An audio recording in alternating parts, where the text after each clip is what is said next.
Hello, my name is Blair and welcome to another Linux app. Today, I'm here at my classroom, which is actually there's no student right now because they are in their art class right now. So I've been trying this one for our Linux app, which is the Brave browser. Let's try to see if how to install this one and try to browse it a little bit. And of course, not only for our Linux laptop, but also in our MacBook. So let's try to see this one.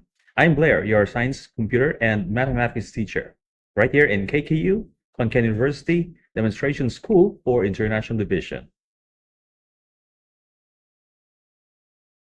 Today, we will install it in our Linux Mint laptop, and we will also try to demonstrate on how to install in the MacBook macOS laptop. Welcome to today's episode, Brave Browser for Linux app. Brave Browser is one of the most private-friendly browser application, and no need to log in to your email to snoop around your account by a big tech company to suggest and manipulate your decision making and also pushing some ads. And it is a best web browser for privacy. For example, if the government do not want you to see something in that particular website, then you are being blocked by the government. But if you are using the Brave browser, you are allowed to surf the World Wide Web without any censorship. Let's try and install it in our Linux and Mac. So right now, I'm here at my Linux Mint. Let's look for the Brave browser in our software manager. So go to the search bar right here and then type in Brave. So we have the Brave browser right here. Let's click this one. So we have the Flatpak right here, the FlatHub repository, central repository of the Flatpaks application. So we will try to install this one by clicking install and then continue. So let's wait for the installation to complete.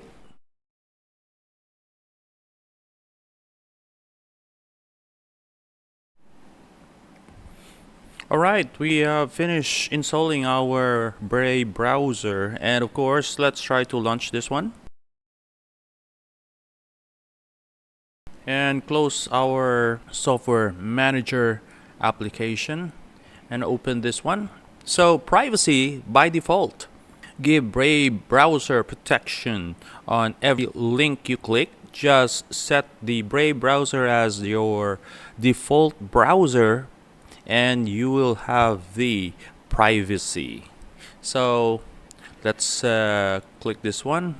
So for example, if you are being snooping around by big tech companies, right here in Brave browser, you don't need to log in. As you can see, there is no login for your application right here. It is basically not asking for your email, because if you log in, you are being asked to put in your email account, which means that they are trying to get your email account so that they will know who are you. Emails are not actually for login, because if you want to log in, you just need your account to set up your account, but doesn't need to have an email account on browsing any browser. So that is why it is basically privacy by default.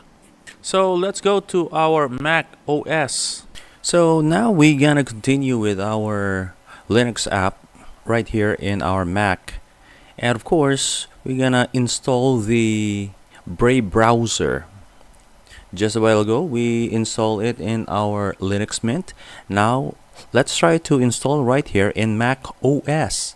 So we're gonna go to our DuckDuckGo, one of my personal favorite for privacy browsing. So DuckDuckGo is one of my go-to.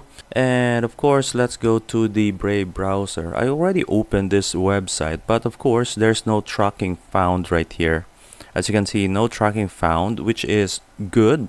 It means that there is no attempt in tracking me and my footprints, like what kind of website I was trying to view, and what kind of email that I have, what are my contents in my email. So that's the thing that I'm trying to protect myself, because of course in the past I was like not yet very protective with my personal information. Right now it is one of my priorities right now, because so many ads in my email accounts, and every time that I go somewhere, like what kind of website, it's really bugs me that they always like advertise this one, advertise that one.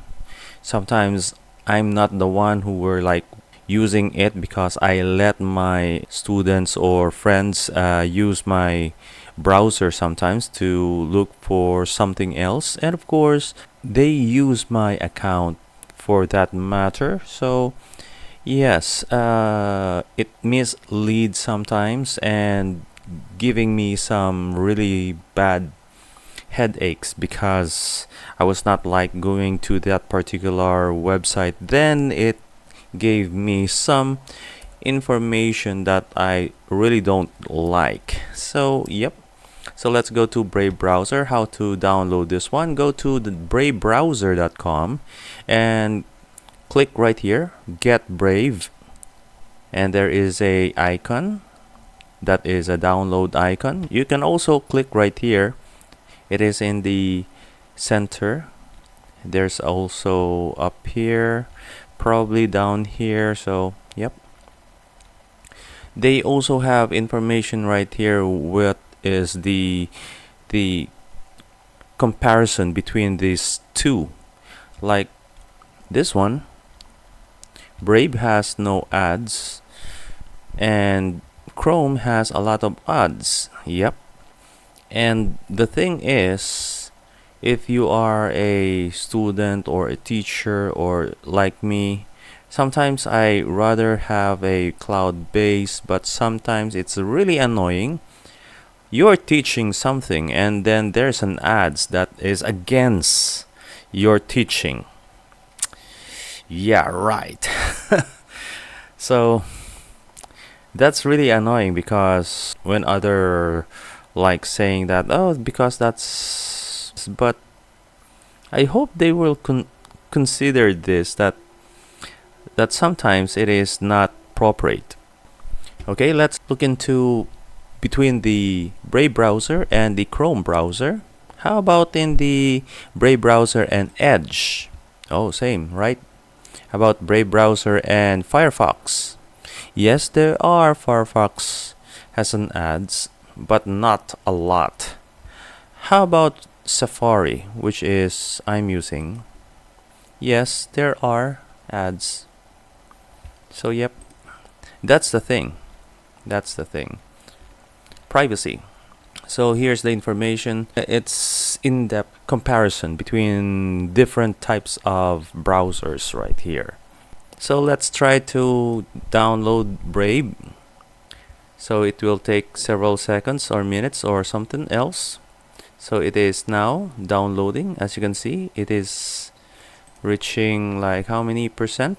Maybe 15% already. So this is one of the, I think this is the latest version. So I need to upgrade my Brave browser. Even though I have a Brave browser already, but of course I need to demonstrate to you, and at the same time I need to update my Brave browser. So it's only 200 megabytes. Okay, DMG. Okay, let's click that one. Oh, did I double click? No. And minimize this one. So I have already the Brave browser right here. So let's drag this icon, Brave browser, to the application, and then replace, because I have the old version. Now I have the new version, so it's already been installed and update. So let's close this one and eject the Brave browser at the same time right here. This is some sort of container. That's why instead of like the application, it needs to have like a driver right here. So that's why it is a little bit like safer right here in Unix Mac OS. So let's go to our Brave browser. All right, there it is, our Brave browser. Let's open. Now it is verifying. Let's open. All right, so we're open right now to our Brave browser. By default, it opens like this one. It is a Brave search. So it is also a privacy search engine. So you can search anything, like anything. Even if it is banned in your country, it will be available at this Brave browser. Why? They are literally like against the, how do I say this one? Against censorship. Well, if you are like digging some information and the government or the company that it's supplying your internet service, of course they have to block it and restrict you from opening that particular website. So in Brave, you are free to open. That is why it is also supporting Tor. Right here, there is Tor right here. We could like open this Tor if you want to have the dark web search. If you are looking for something like, if you are actually a investigator, yes, if you are investigator, you have to use Tor. I will not tell you how to use it, but of course it is much better to let the police or the investigator or private investigator to use that particular search onion. Yes, we call it onion actually because it has layers. There's onion. Okay, so that's about it for now for our Linux app. Catch another episode of Linux app next time. Today's episode is all Brave browser privacy browsing application. I'm Blair, your science, computer, and mathematics teacher right here in KKU, Konkan University Demonstration School for International Division. Bye for now and see you in the next episode. If you have some question, feel free to ask me. Write it in the comments down below. Bye.